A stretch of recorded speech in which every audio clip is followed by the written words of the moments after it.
నిలిచినంత కాలము తరములన్నిటను జనులు నీయందు భయభక్తులు కలిగియుందురు.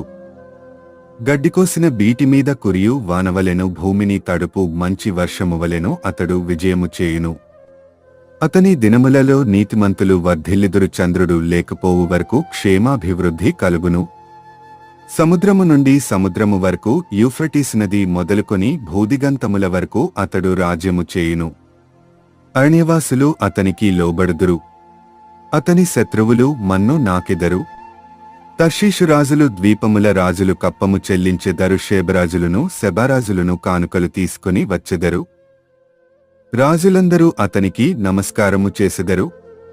అన్యజనులందరూ అతని సేవించెదరు. దరిద్రులు మొర్రపెట్టగా అతడు వారిని విడిపించును. దీనులను నిరాధారులను అతడు విడిపించును. కీర్తనలు 72వ అధ్యాయం 1-12.